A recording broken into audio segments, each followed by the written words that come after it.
Paano mo daw i-describe ang ideal co-worker mo or an on-screen partner? After this project with Kim, ano pa yung mga roles that you wish to portray as an actor?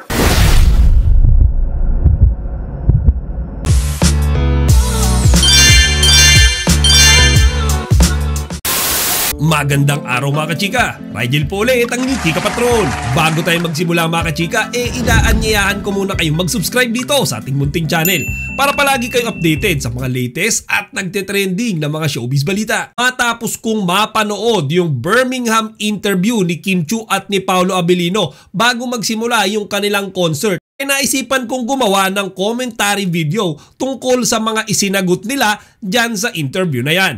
Tara, simulan natin mga kachika. I'm very grateful. I'm very grateful that we've done 2 shows back to back, and there were totally 2 different genres of shows, and I think the support also comes with the relatability and the feeling that some of the other show gives, and it's always nice to see that in some way we can give happiness and we can marami kami napapasaya na fellow kabayans natin, kapamilyas natin all over the world, and also especially here in Birmingham and London.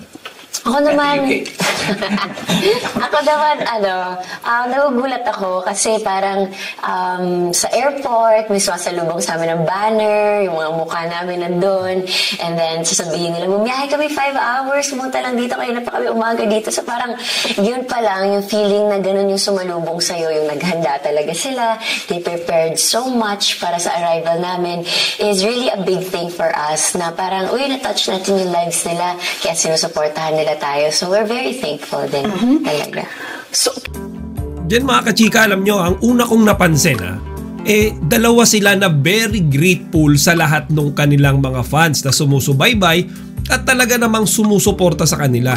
Ayon nga sa kanila mga kachika, yung objective nila dyan talagang pasayahin yung kanilang mga fans, hindi lang dito sa Pilipinas pero globally, worldwide. Kaya mga kachika, dito natutuwa ako na sana ay masundan pa rin yung mga tour nila sa labas ng Pilipinas.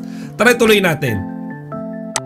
Kim, you must be used to the love team, no? Nagsimula ka, you had love team. 3 generations na ata. But, ano daw yung sekreto ninyo sa patok na love team nyo now, on screen?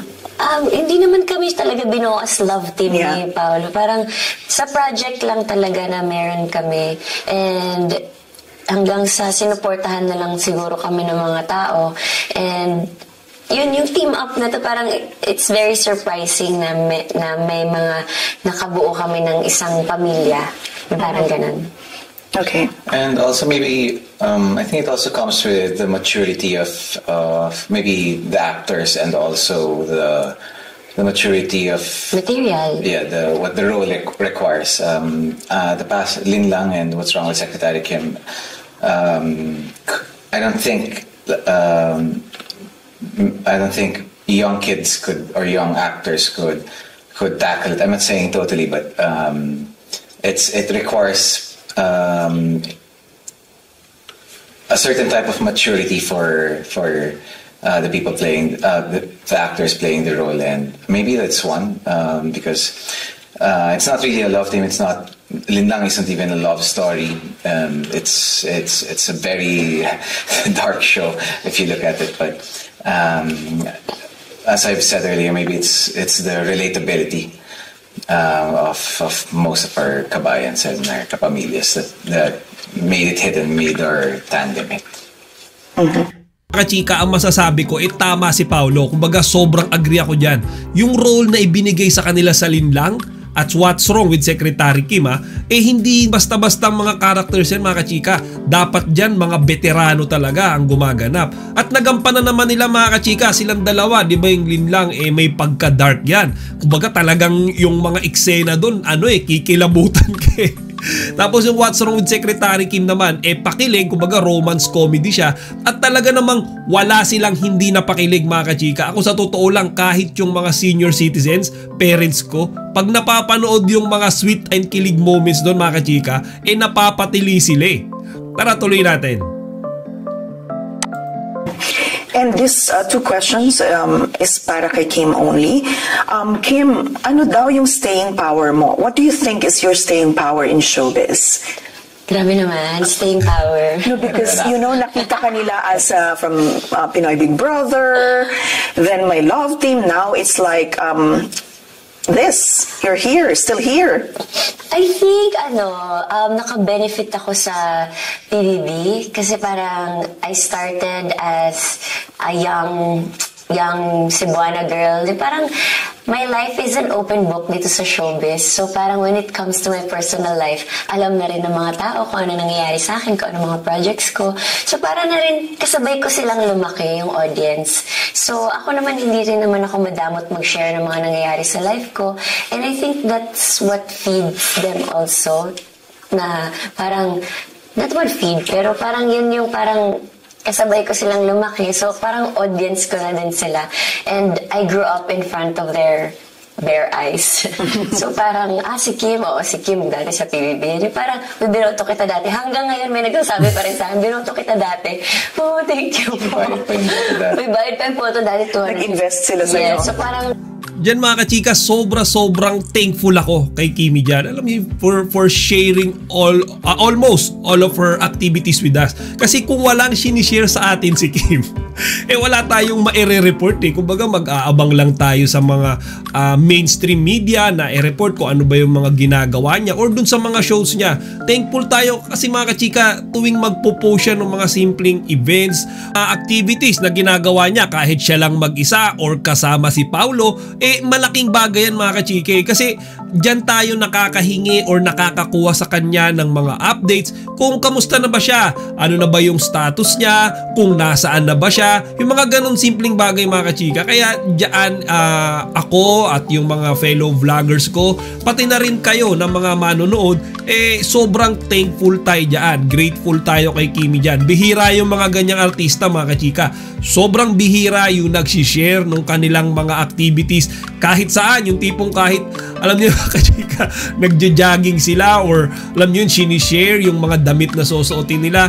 Sobrang bihira niyan. Feeling ko si Kimi lang yata yung gumagawa niyan. Tara, tuloy natin.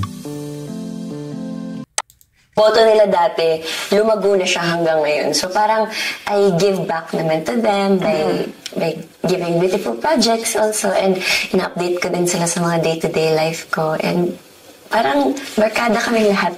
Or sino man yung mga taong sumusuporta. Paano mo daw i-describe ang ideal co-worker mo or an on-screen partner? Paano ko i-describe? What is that ideal co-worker or on-screen partner? Ideal? Siyempre una magaling dapat para hindi mahirap kasama.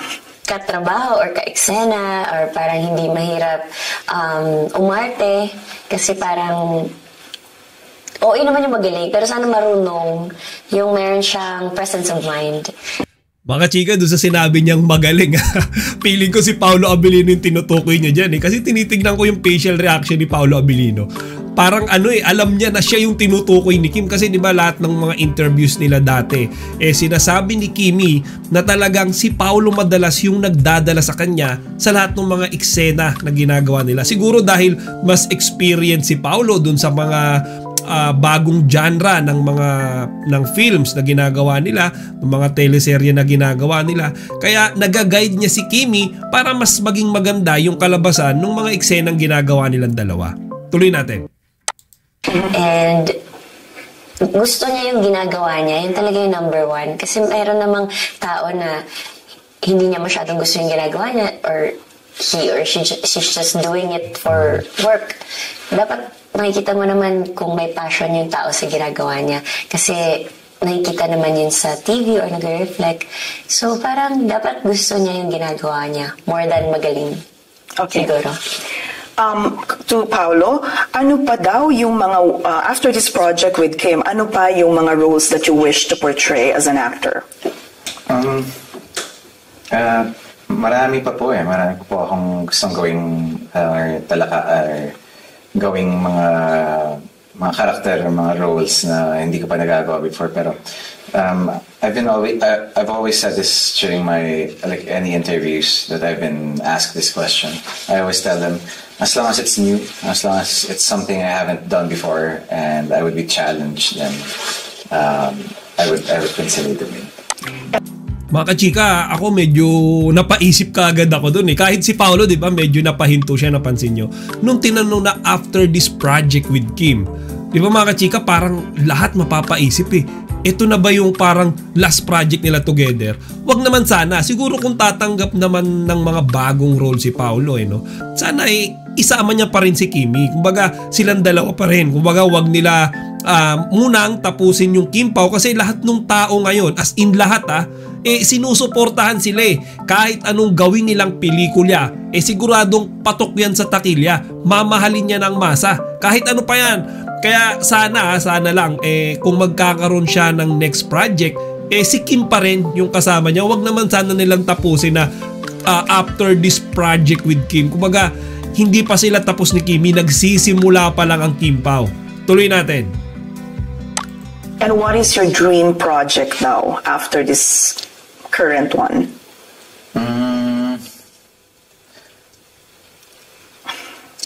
A dream project, that's something new, but I've always been wanting to do like a big sci-fi movie because it's hard to produce a sci-fi movie. It requires a lot of budget and there's just so many stuff to do. But someday I would like to do a sci-fi movie that's produced and made in the Philippines. Okay, last two questions. Your takeaway from your KKK 2024 tour from Dubai to Birmingham. Takeaway, ano ba? Sobrang kaming thankful and grateful for all the Filipinos abroad for supporting our shows, and kapamilya pa rin sila hanggang ngayon. They're still supporting mga palabas ng ABS-CBN, and sobrang kaming happy dahil tinapos nila yung Linlang and What's Wrong with Secretary Kim, and then ngayon na nag-tour, kaya nag-tour, may tour kami. Ang dami nilang pumunta. So, very thankful and very grateful for their time and effort. Ako yung takeaway ko from the Kalayaan Festival in Dubai and here in Birmingham, parang iba talaga ang Pinoy. Parang matiskarte talaga ang Pinoy, masipag talaga ang Pinoy, and nakikita mo talaga yung pagpupursige nila para hindi lang para sa kanila kundi para sa mga minamahal nila sa buhay.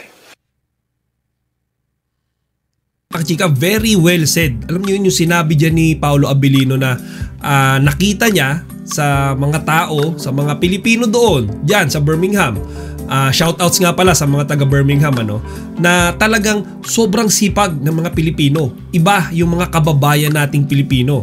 At hindi nila ginagawa yung pagtatrabaho nila para sa kanila lang, pero para sa kanilang mga mahal sa buhay. Same with Kim na talagang sobrang thankful din doon sa mga nanood at sumuporta sa kanilang mga Kim Pao fans. Sana lang mga kachika, ibase rin doon sa mga comments.